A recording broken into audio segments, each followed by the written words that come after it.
नमस्कार दोस्तों, जय हिंद। स्वागत आप सभी का सरकारी एग्जाम कोर के इस ऑनलाइन लर्निंग प्लेटफॉर्म पर। कैसे हैं आप सभी? आई होप आप सभी बहुत अच्छे होंगे। तो आज की इस वीडियो के अंदर हम बात करने वाले हैं किस तरीके से आप अपकमिंग आने वाले आरआरबी ग्रुप डी के एग्जामिनेशन में फर्स्ट अटेम्प्ट में सिलेक्शन ले सकते हैं।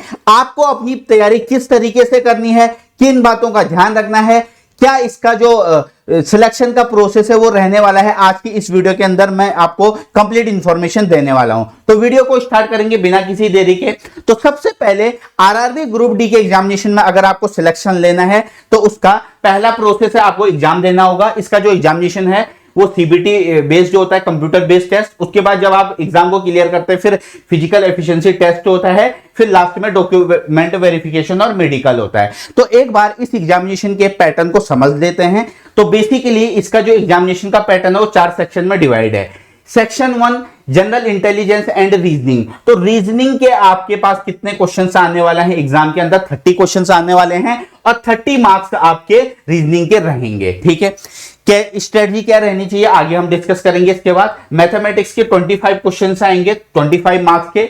इसके अलावा जनरल अवेयरनेस और करंट अफेयर के 20 क्वेश्चंस आएंगे 20 मार्क्स के, और जनरल साइंस के 25 क्वेश्चंस आएंगे 25 मार्क्स के। यानी कि टोटल जो पेपर है वो आपका 100 मार्क्स का रहने वाला है और टोटल नंबर ऑफ क्वेश्चंस भी आपके 100 आने वाले हैं। लेकिन ध्यान दीजिएगा, निगेटिव मार्किंग 1/3 है। आई बात समझ में?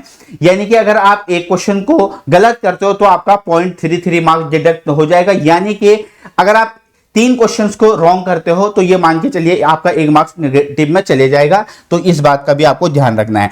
अब एक एक करके क्या इनके लिए आपकी स्ट्रेटजी रहनी चाहिए वो हम डिस्कस करते हैं। तो सबसे पहले मैं यहां पे बात करने वाला हूं आपके रीजनिंग की। तो रीजनिंग के अंदर ना आपको सबसे पहले आपको क्या करना है, चैप्टर वाइज आपको क्या करना है, जितने भी टाइप बनते हैं ना वो आपको पहले उनकी वो सीखने हैं। आई बात समझ में?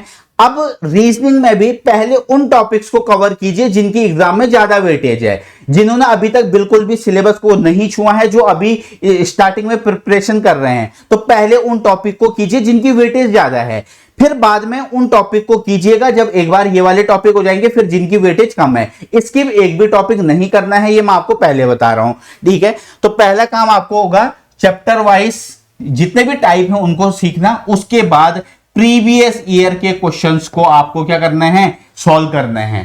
ठीक है, चैप्टर वाइज प्रीवियस ईयर के क्वेश्चन को सॉल्व करना है। और जितने भी एग्जामिनेशन आरआरबी कंडक्ट करवाती है वो सारे के सारे आपको उन एग्जाम के क्वेश्चंस करने हैं। ये नहीं कि मैं ग्रुप डी की तैयारी कर रहा हूं और मैं सिर्फ ग्रुप डी के ही क्वेश्चन लगाऊंगा। ना जी ना, ये गलती बिल्कुल भी नहीं करनी है।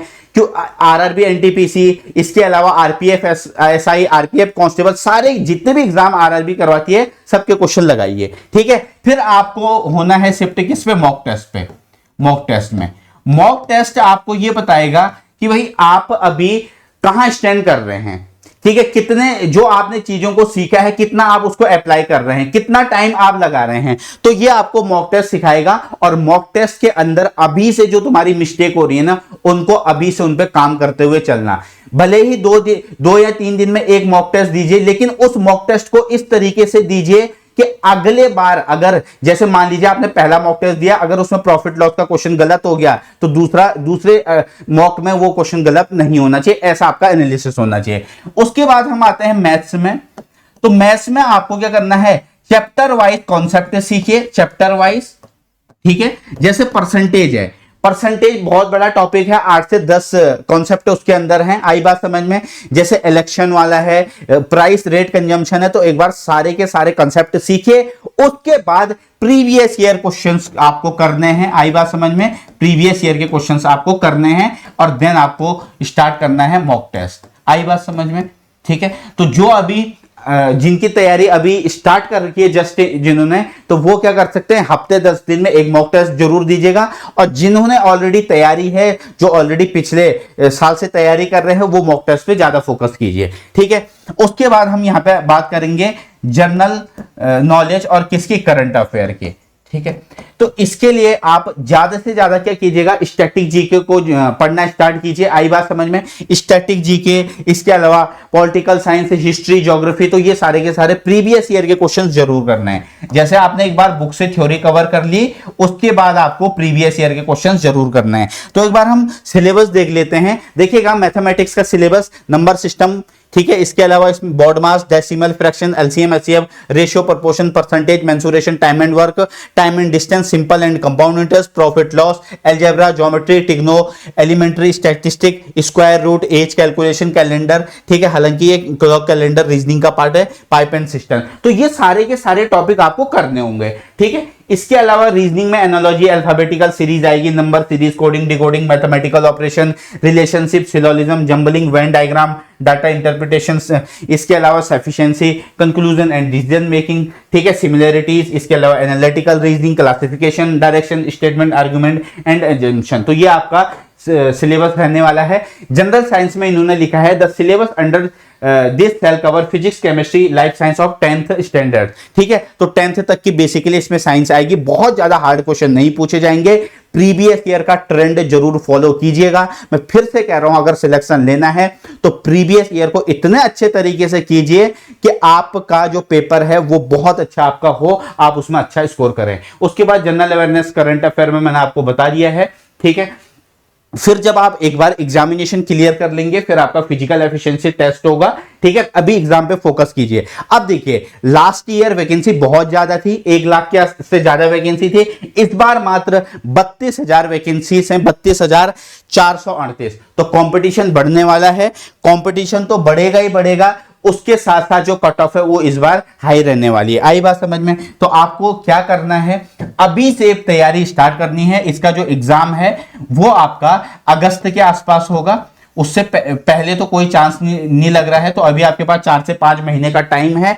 आपके पास 4 सेक्शन है। रीजनिंग, ठीक है, रीजनिंग है। इसके लिए मैंने आपको बता दिया है। रीजनिंग के लिए इस चैनल पर, ठीक है, सरकारी एग्जाम कोर्स पे मैं आप सभी के लिए पीवाईक्यू सीरीज लेकर के आऊंगा। इस चैनल पर हम पीवाईक्यू सीरीज करेंगे, जिसके अंदर आरआरबी ने जितने पेपर करवाए हैं वो सारे के सारे हम करेंगे। उसके बाद मैथ्स में हम क्या करेंगे, मैं इस चैनल की बात कर रहा हूं, इस चैनल पर मैथ्स में हम यही करने वाले हैं, पीवाईक्यू, ठीक है। और ये हम दोनों करेंगे चैप्टर वाइज, ये हम करेंगे चैप्टर वाइज, चैप्टर वाइज, ठीक है।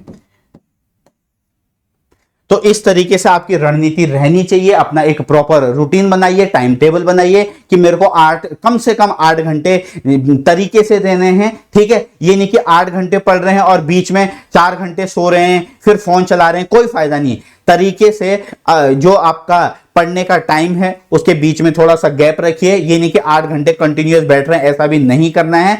लेकिन एटलीस्ट बच्चे, आपका जो टारगेट है, अगर आपको लगता है कि मेरे को जॉब लेनी है इस बार, आपका अंदर से ये डेडिकेशन है, तो मेहनत आपको करनी होगी, ठीक है। इसके अलावा आरआरबी के एग्जामिनेशन का मेरे को एक्सपीरियंस है। इससे पहले जो आरआरबी एनटीपीसी का एग्जामिनेशन हुआ था, तो उसमें मैंने सीबीटी 1 सीबीटी 2 दोनों क्लियर किया हुआ है, ठीक है। तो इस चैनल पर मैथ्स और रीजनिंग दोनों की क्लासेस चलने वाली है। और अभी हम करेंगे प्रीवियस ईयर क्वेश्चन की सीरीज, ठीक है। पहले ये कंप्लीट करेंगे, उसके बाद आगे करेंगे, ठीक है। उसके बाद हम एक बार सारे के सारे जितने भी आरआरबी के पेपर होते हैं उसके क्वेश्चंस करेंगे, फिर हम आगे बढ़ेंगे। जैसे फिर जब पेपर सामने होगा तो मॉक टेस्ट वगैरह कर लेंगे कुछ, ठीक है।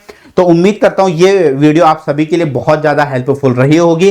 किसी भी स्टूडेंट का अगर कोई भी कंसर्न है तो आप कमेंट बॉक्स में पिन कर सकते हैं। Bye bye, take care, God bless you all.